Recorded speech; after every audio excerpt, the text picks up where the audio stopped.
Howdy, folks, and welcome to another day in the Milky Way. And tonight we got another great show for you.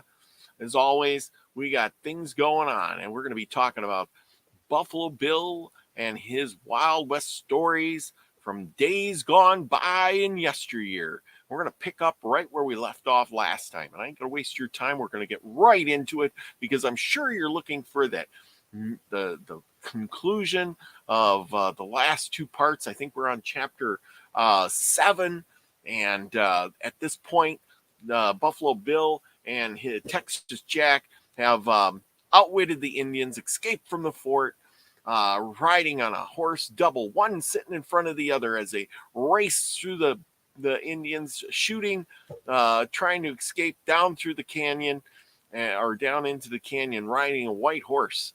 As the chief, Oakhart, is let out of the fort to be regained to the Indians peacefully and distract them along the way. So Buffalo Bill and Texas Jack can go for help. So let's find out where our two heroes are right now. That's right. So let's share this screen so you got something to look at. And we're going to go with this. And there we go. And there we are. I'll put myself down here. So anyway, Buffalo Bill, what is he doing? Okay, we are in the signs of the times. So here we go. Now I'll even get rid of my ugly. Well, anyway, chapter 7, the Aces of Clubs. We've got through, Jack. Yes, Part Bill. Anybody hurt? I got a couple of sly arrow wounds, and your black horse went down. Poor fella. Yeah, and a good parter he has been to me, too. Peace to his ashes. And how about your partner, Bill? A touch from a bullet in my shoulder and 4 arrows in my clothes. We were lucky. You bet we were. But now what is to be done, as we have only one horse? I was just thinking, and your thoughts? We cannot both ride one horse. No, indeed we can't. Oh, one of us must push on for help. Sure, there's no danger of the Reds following us, for they have a few ponies left, and they know all know what this horse can do. They do, and we do. Now I will go on. As soon as we stop at the creek ahead and shape ourselves up, you can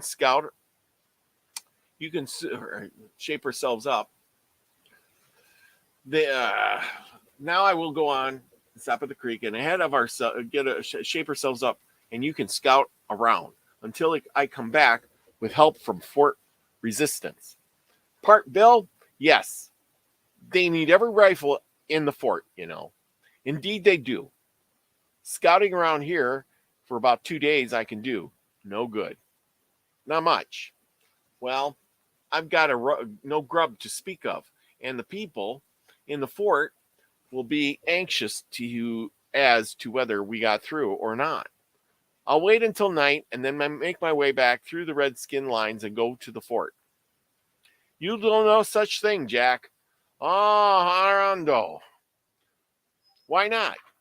There's no danger going on now for help, and I'll return to the fort and you strike out for resistance, for I got you into this. Yes, and you're always looking for trouble to get into and keep others out. No chief of scouts, Buffalo Bill, the Border King. I suggest the idea to return, and I go while you go on. No, you know I speak the lingo, okay? Oh, yes, I do. I'm already playing Indian. That may be, but I can't change my colors. I must be the one to go, Part Bill. Yes, here, Jack. I admit that the people need the help. One of us in the fort, and one of us must return. But the risk is great, and as you are anxious to take it, while I go through no danger to reach the post, I say I must be the one to return to the fort advance. Well, one condition. What? I like to play chance games, and you do too, so I'll draw lots to see which one of us goes. I don't like to do this. It's not fair for you as for me to go. Or if I play chance, it's as fair for you as for me to go. Which one will reaches the creek will make it is in a game of chance to see who goes back. I'll go you. For my luck will stand by me. I'm something of a child at fortune myself. They soon reached the creek and dismounted, looked at their slight wounds, dressed them for both each other, divided their rations, for they had brought but little along to eat, and then Buffalo Bill said, "Now we'll draw lots to see which one of us goes. I wish it would had a pack of cards, or I wish we had a pack of cards." Oh, those cowboys always liking to play cards. They soon reached, now we'll draw lots to see who goes first. But I wish I had a pack of cards. I got what the boys call a sing Bible. And Texas Jack pulled from an inner pocket of a pack of playing cards, adding, "I always find them come in useful." Sure they do. Good, but we can't take the time to play a game, so I'll shuffle. You cut it in two in even parts, and with the one who holds the ace of clubs goes to the fort. Part Bill, it's going to go, and your plan is the one. Shuffle them good. Though I've got the game, don't be too cocksure about that, my brave friend. For Texas Jack is my name, for I'm something of a game winner myself. The men spoke in a light-hearted way, but each knew the terrible ordeal to fall to one who attempted to return to the fort. They knew that the aid of one of them was needed by Major Baldwin as an advisor, and his rifle as well. They also were aware that the news that had gone for help after getting safely through lines would be a note of joy to the garrison. For these reasons, and having but one horse, they were both anxious to take the risk. The cards were shuffled by Buffalo Bill. Texas Jack cut them in two equal parts, and with smiling faces, they began to play the game that was to have one of them risk death in the worst form. Only a few cards were thrown down, and Buffalo Bill had revealed the fact that he had two aces. "And I have one, the ace of clubs," cried Texas Jack. One triumphant, the other great regretful. "I told you I had a child of fortune, Part Bill. Well, I yield, Jack, and may your luck take you through in safety. I'll get there with both feet, or the Reds will know that I tried. Yes, and the garrison too. Now I must go off, and be off, and the white must show that he can make the miles fly behind him. So I'll be back, and with the help as soon as men can get there." "Yes, I know. Well, you'll bring help upon and jump. And now goodbye, Jack, old partner. And if you go down under, I'll see that there are red ghosts on that same happy trail to the happy hunting grounds to avenge you." "I know that, Bill." Neither dared trust himself to say more. Their hands clasped in iron grip of a goodbye, and walking quickly to where the splendid white was feeding, Buffalo Bill threw himself upon his back and rode away in a long, sweeping gallop. Once he looked back, there stood Texas Jack, looking like an Indian chief, silent and thoughtful. A wave of a hand of each was another farewell, and then the Border King disappeared from sight, while Texas Jack began to prepare for his mission, as night was not far away. Texas Jack had been a ranch hand in Texas from early boyhood, a ranger and a scout of the Confederate Army, where he had made a record, or his record anyway, of a cherry nature, splendid form, strong as a grizzly, fearless to reckless, and a handsome fellow. Buffalo Bill had found in him, when a cattleman in Kansas, the very one for a special part, and had gotten him on as a scout in the United States Army. Such was a man who now took his life in his hands to return and give his aid to the garrison of Fort Advance. He knew all that he had to risk, but in his Indian disguise and under the cover of night, he hoped to escape through the Indian guards. If captured, he was well aware that death by torture would be his fate, for the Sioux all knew him as a deadly foe. That he could speak the language of the Sioux was in his favor. As well as the Indians were not giving to asking questions without good cause, and he might pass without being questioned. He quickly formed his plan and started to carry it out. He had reloaded his rifle and revolvers, loosened his knife, and at once made his way with the greatest of caution towards the ridge that ran to one side of the canyon. He did not care to attempt to return through the canyon. There would doubtless be too many Indians there, and he had no desire to be sociable with them just then. Night came upon him as he reached a timbered ridge. He gave him a view of the range he wished to follow, the valley to cross, and the fort on the hill. It was light enough for him to see the circle of redskins surrounding the fort throughout the range of fire. Here and there they were in groups again. There was a thin line in places where the ground was very rough and rocky. There were only sentinels scattered along.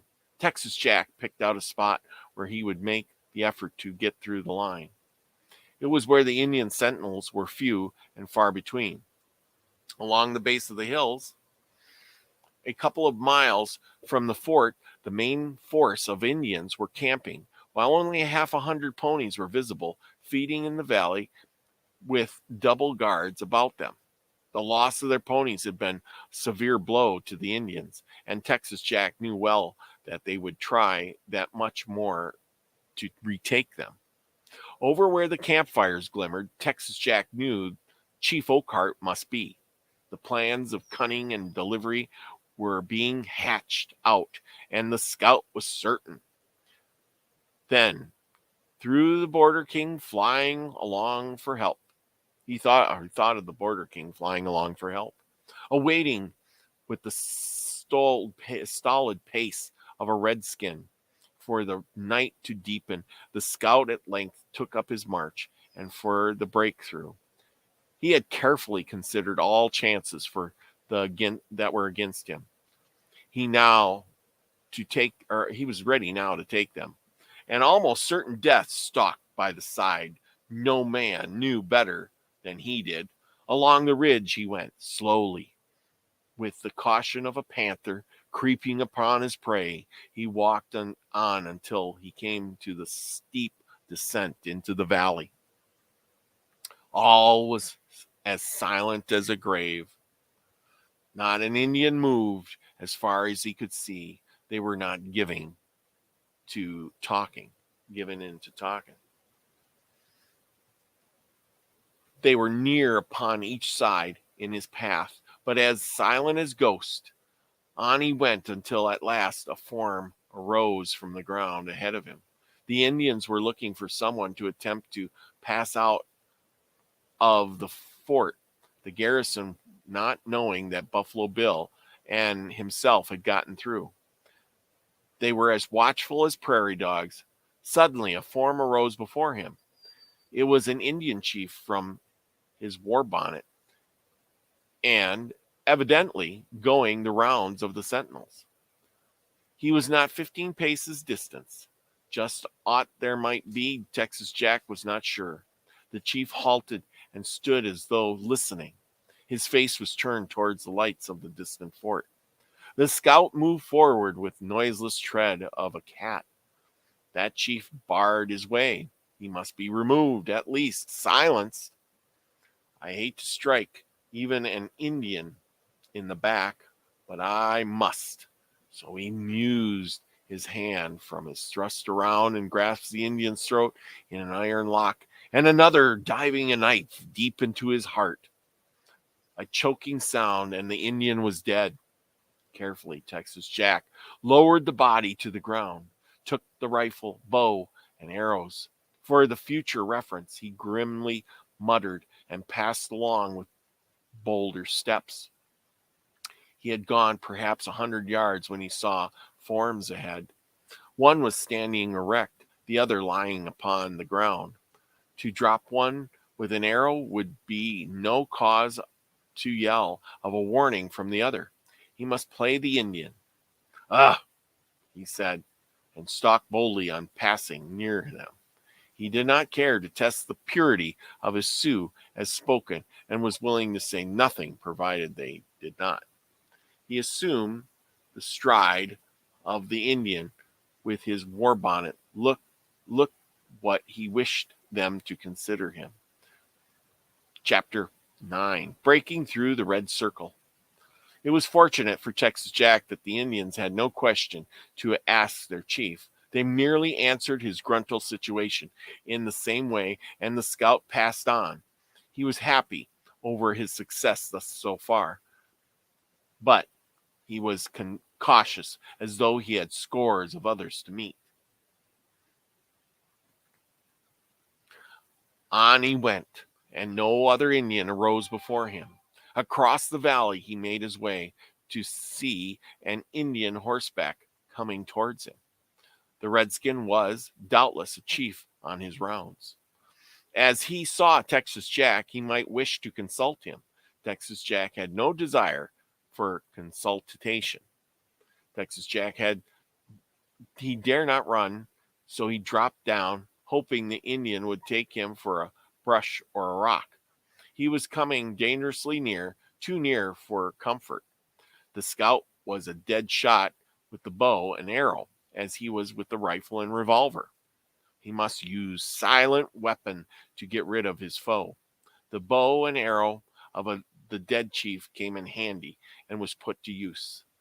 An arrow was lifted to the bow, and in crouching position, the scout waited until the Indian was almost upon him. Then the arrow was let fly, and with great force. The aim was to send it through the throat and silent all outcry. The arrow went lower, struck hard, yet did away with the silence. A wild death cry that rang out appallingly in the silent valley.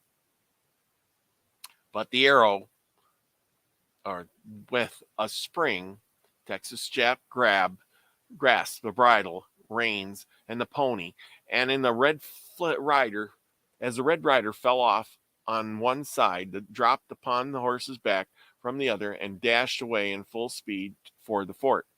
The death cry was answered by wails and yells and voices. All knew what it meant. Some white man was trying to run the gauntlet and had given a death blow to some warrior that had barred his way.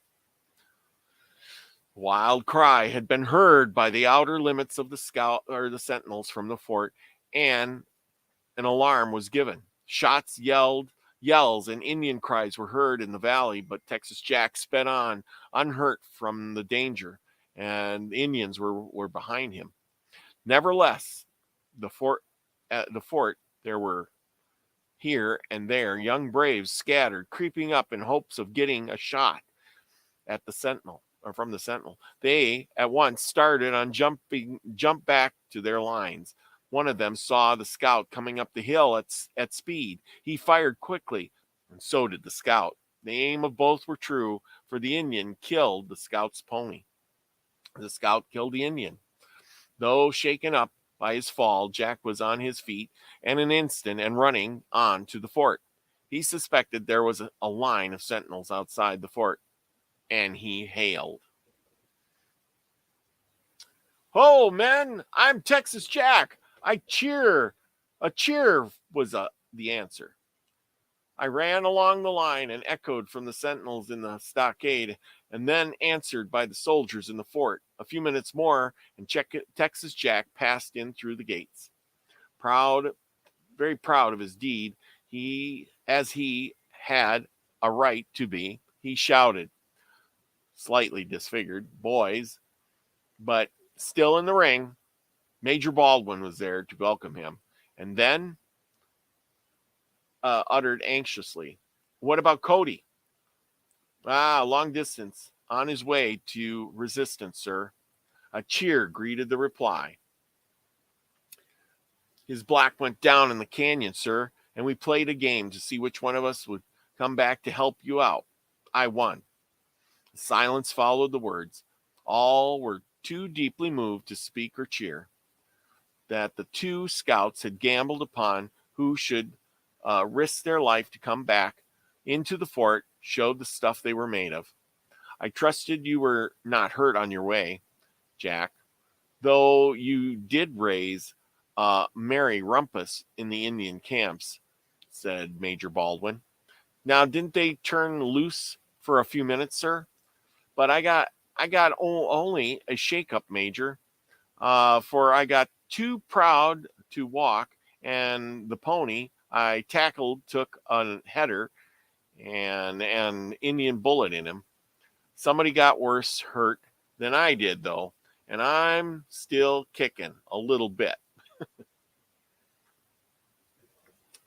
Now, the pony and I took a hit. Somebody got worse than I did, though, and I'm kicking a little bit as luck came my way. And ours, I need your aid, Texas Jack. For those are my officers and men, are as true as steel and able to get our with your experience is worth much to speak of your comrade when you are set is going. I tell you that you're coming, and the knowledge that Buffalo Bill got through all right gives us great hope. Then he told Texas Jack to accompany him. Major Baldwin led by his way to his quarters, where he had the scout tell the story of the reckless drive through the death circle. Okay, chapter 10, Ride to Rescue. We're going to stop right there, people. And I hope you enjoyed that little jaunt into history, or not history, or whatever it is, or reading. But that was a great story. So Texas Jack made it back into the fort. What bravery that is. Going from running through all the Indians, back into the Indians, and back into the fort where he can fight the Indians from. Now, they all hope that Buffalo Bill makes it to Fort Resistance and gets advance. Well, either way, he makes it to the fort, gets the soldiers, and brings them back to save the fort. So anyway, we will have to find out next time on Buffalo Bill Stories. So thank you for joining me. It's been great. Everybody, remember, go out and do something nice for everybody. Even just wave to them. Give them a big smile. Make somebody's day. And remember, go out and be the frequency you want to receive, everyone. Love you all. Peace, everybody.